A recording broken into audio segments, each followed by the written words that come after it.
nouvelle vidéo avec IceMind. Salut. On va vous parler d'un objet qui est couramment utilisé au cinéma pour avoir cet aspect cinématographique que la plupart des gens ont du mal à avoir. Parce qu'il y a une sorte d'objet magique et on va vous en parler aujourd'hui. Tu l'as vu dans cette intro, il y a vraiment un aspect film à ce qu'on a filmé. On va vous expliquer aujourd'hui comment on a réalisé ça. Du coup, cet objet, c'est quoi? Montre-nous-le, explique-nous très brièvement qu'est-ce que c'est. Donc ça en fait c'est un filtre que vous allez pouvoir adapter sur vos optiques et ça va en fait recréer l'effet que produit une lentille anamorphique. Ok, d'accord. Et en fait, une lentille anamorphique concrètement, c'est quoi? Très brièvement, ça sert à quoi une lentille anamorphique et qu'est-ce qui différencie une lentille anamorphique d'une lentille normale? En fait le truc très différent que vous allez avoir, que vous pouvez voir sur cet exemple, c'est surtout la lentille frontale en fait et c'est pour ça que ça coûte très cher, c'est que la lentille frontale elle est complètement bombée. Donc ça va créer une déformation optique que vous êtes obligé en fait de rattraper en post-prod. Là, tu es en train de nous dire que ça va déformer l'image et du coup, c'est ce qui donne cet effet un peu étiré. Et du coup, c'est après, en fait, le processus quand on utilise un objectif anamorphique ou un filtre, c'est que l'image va être étirée parce qu'il va expliquer que la lentille déformait l'image, mais ensuite, dans le logiciel, il va falloir l'aplatir pour obtenir notre image finale. Et du coup, tu peux le voir dans l'exemple qu'on te met ici sous tes yeux, eh bien, on peut voir que c'est beaucoup plus large dans le champ de vision et du coup, c'est grâce à ce filtre-là, ça va créer du champ en fait sur les côtés, mais aplatir, enfin, étiré vers le haut. Donc nous, on va devoir le aplatir. Donc c'est ce qui va donner cet effet un peu cinématographique et tu as employé le mot lens flare. Qu'est-ce que c'est lens flare? Eh bien, quand tu fais une haute lumière, par exemple un phare de voiture, une lumière forte comme celle qu'on a là, ça va créer, tu sais, cet effet un peu J.J. Abrams, ça va dire les gros éclats de lumière, des lens flare, des, comment on appelle ça en français?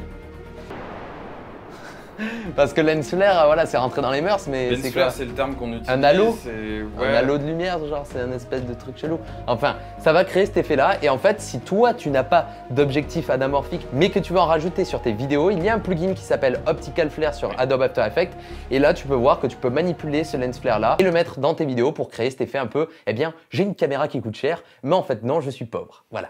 Et du coup, en fait, pourquoi cette optique-là donne cet effet cinéma? Pourquoi en fait c'est rentré dans les mœurs de se dire tu utilises un objectif anamorphique et bam, tu as un effet cinéma? Quels sont les points clés en fait d'un objectif anamorphique et pourquoi l'utiliser pour avoir un effet cinéma? Qu'est-ce que ça va te donner? En gros, ça, ce que ça vous apporte, comme il vient de le dire, c'est ça vous compresse la vidéo.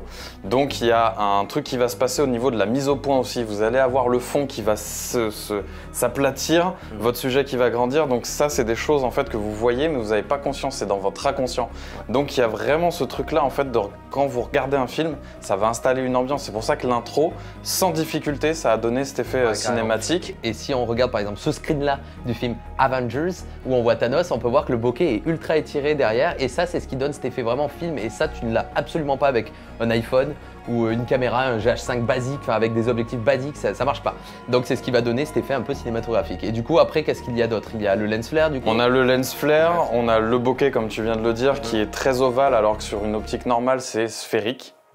Et c'est presque tout. Il n'y a pas grand chose. Ouais, c'est presque tout, il n'y a pas grand chose comme il vient de le dire. C'est vraiment 2-3 éléments, mais qui n'ont pas l'air importants et énumérés et nombreux. Mais au final, quand on les met tous ensemble, tu as une image. Ça change tout. Ça change tout. C'est vraiment ce qui va te donner cet effet film, donc c'est vraiment super cool. Et il y a un truc que vous avez remarqué, c'est qu'au début de la vidéo, vous avez vu des bandes noires. Ah, les fameuses! Alors ça, je vais en parler parce que... Alors, les fameuses bandes noires. Il faut qu'on en parle. Il faut qu'on en parle. Alors moi, je vais parler pour le gars qui fait n'importe quoi avec les bandes noires. Parce qu'en fait, moi, quand je fais des courts-métrages, j'aime bien rajouter des bandes noires en fait. Parce que ça donne cet effet cinéma.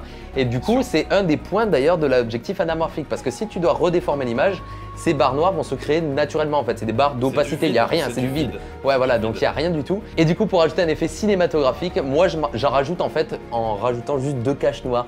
Mais ça me grignote l'image. C'est pas vraiment un effet anamorphique, tu vois. C'est de la triche, donc ça te bouffe sur l'image, il faut pas faire ça, c'est naze, mais bon.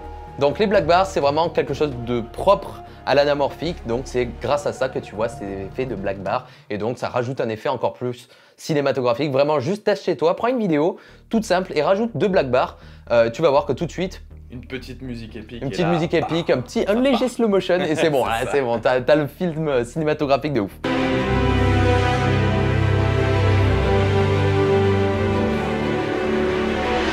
Et du coup, pourquoi utiliser un filtre anamorphique plutôt qu'un objectif anamorphique? Je vrai. pense que ça doit jouer sur quelque chose comme ça, Ouais, c'est un ça? petit peu. Alors là, ce qu'il faut savoir, c'est que dans la totalité des productions, il y a toujours un budget et les anamorphiques coûtent très cher.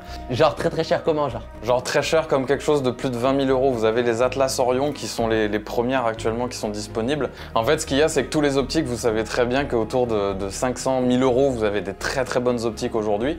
Mais une optique anamorphique, ça coûte plus de 20 000 € par exemple, une valise de 3 objectifs, c'est extrêmement cher. Et vous pouvez monter à des optiques seules à 100 000 €. Ah, parce qu'en fait, ouais, ils sont vraiment conçus, c'est difficile à concevoir, c'est ça? Je pense que ça vient vraiment de là. Ouais, c'est chaud. Et du coup, avec un filtre, donc quelque chose qu'on rajoute à un objectif, à combien on s'en sort à peu près? Alors là, pour ce petit filtre-là, vous l'avez à 800 €. Il y a plusieurs tailles pour l'adapter sur plusieurs objectifs. Et à pas confondre avec les filtres anamorphiques que vous pouvez mettre devant avec un cache ovale et un fil. Ça, c'est nul. C'est grillé à 10 000. Ouais, c'est naze de ouf. Avoir un filtre anamorphique est une question de budget. Si on n'a pas, par exemple, 20 000 € dans sa poche arrière, dans son portefeuille. Mais voilà, ça va mimer en fait cet effet d'objectif anamorphique et ça va vraiment faire un effet. C'est vraiment voilà, une reproduction Ouais. avec ce filtre-là et pas une simulation. Ouais, voilà, donc c'est vraiment propre.